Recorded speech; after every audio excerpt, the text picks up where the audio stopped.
I really wonder when I will get past this. I 24 male and my fiancé 25 Fahrenheit have been together for 6 years. I proposed to her during COVID and she was actually having her affair when she accepted my proposal. Why would anybody do that? Why would someone accept a marriage proposal from one person while sleeping with somebody else? Anyway, this is a long post. I have been typing it out for weeks. It's therapy for me in a way. Not really looking for any advice, just trying to empty myself out somewhere. Tell someone, even if it's just strangers on the internet. I'm a pretty awkward guy. I've never been big with the ladies. But when I met my fiancée, let's call her Bess, I was head over heels in love within a minute. I had never been in love before, but I knew she was the one I wanted to spend my life with as soon as I met her. For some reason she seemed to really like me as well, and we were talking about kids and moving in together by the end of the week. The time up until D-Day was great, at least it was for me. Obviously couldn't have been that great for Bess. One day, I happened to see a glimpse of a message on her phone that made me pause. I laid awake that night and got up while she was sleeping and went through it. I am very comfortable with technology.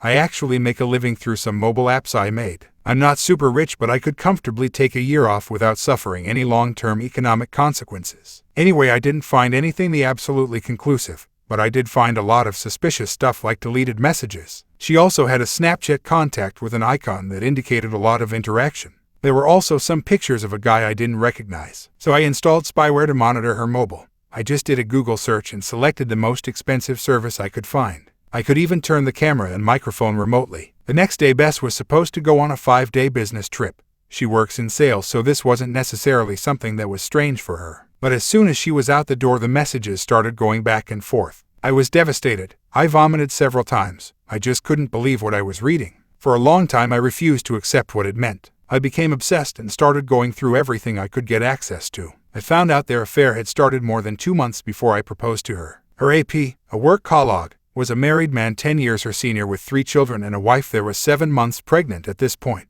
The final insult that day was when I could hear them in action in the hotel room. They profess their love for each other.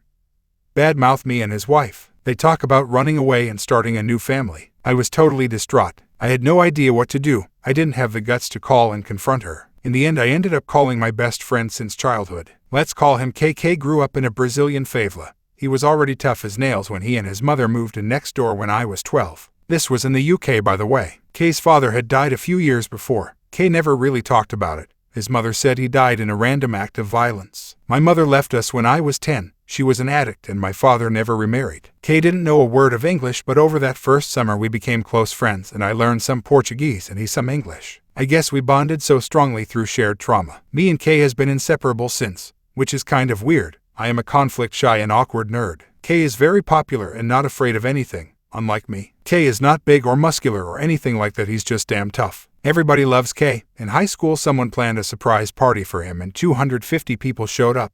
I can probably count my friends on one hand, and 3 of them are more people I know than actual friends. I told K everything, showed him the messages and the emails I managed to uncover.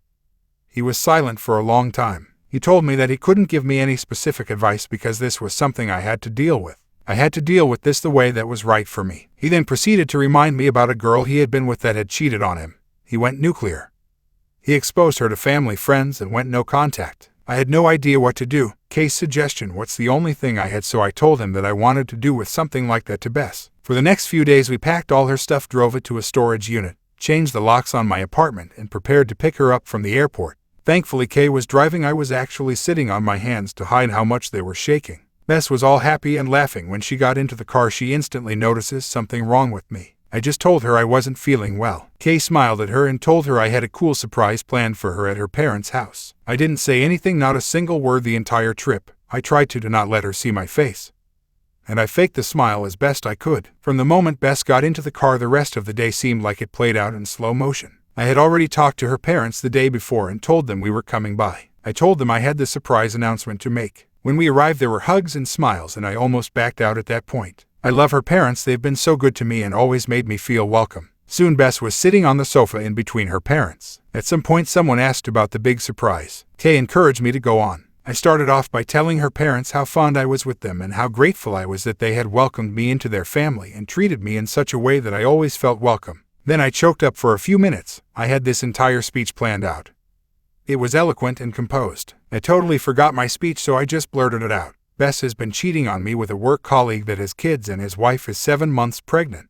The engagement is off. The wedding is off. Our relationship is over. Bess, your stuff is in this storage container. I just dropped the key on the floor. This is goodbye forever. I walked out while everyone was just sitting there silent. I heard Kay tell them that I needed time to heal and to please don't contact me unless it's absolutely necessary. In the car, Kay told me to post to the Facebook group. The Facebook group, what's where we were planning the wedding. Everybody was on there. My entire family, her entire family. Friends, everyone. I posted a short message almost identical to what I told her parents and then disconnected from the group. Kay kept telling me he was proud of me, that one day I would look back at this and be happy that I stood up for myself. I was just stunned. Nothing about this felt good or real. The next plan stop, what's the APS wife? When she opened the door, I just blurted it all out. I didn't even introduce myself. I'm pretty sure she slapped me at some point. As I gave her a thumb drive with the evidence on it, her husband comes around the corner behind her. His wife immediately started screaming. She told him to get lost and not come near her. He tried making excuses, but as soon as he took a step forward, Kay was right up in his face instantly.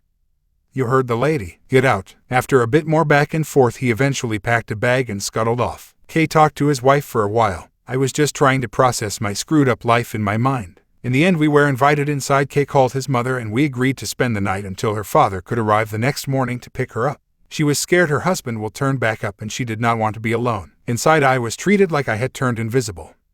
No one saw me or noticed me. I just sat there crying silently. I understand she was in a much worse situation than me. I was not married and did not have kids. Still, I was breaking inside that nobody even looked at me. At some point they all fell asleep. I still sat there crying. I decided that I was going to just end it. I started looking for pills, but I couldn't find any. In the end, I got a long knife and I planned to just stab myself through the heart with it.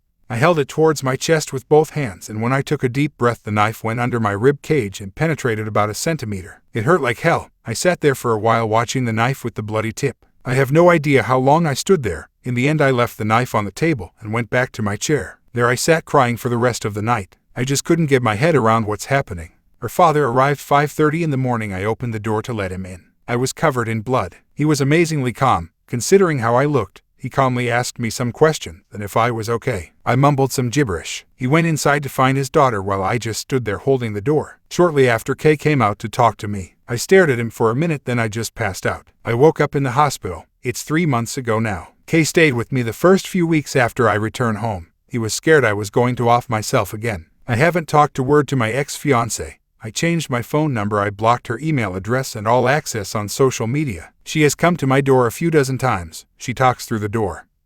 Sometimes she talks for hours. She talks about how sorry she is. She begs for forgiveness. She has told me that she has broken it off with the AP, that the APS wife is divorcing him.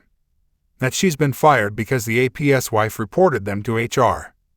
When she comes, I just sit right inside the door. I listen to her and cry. I know it's really fucking up. I'm just torturing myself. I haven't responded to her yet. She's told me that she could see the door move when I leaned against it, so she knows I'm there. I haven't healed anything. I still love her like crazy. But my heart and soul is just too damaged. I am full of anger, hatred, and shame. I know I can never go back to her. It would totally destroy what little self-esteem and self-respect I still have. The confrontation at her parents' place, telling the APS wife. It gave me nothing to feel better about. If anything, I regret not just walking away. People have been telling me at some point go numb or becoming different. I hope that day is soon for me. Because right now every day is hell.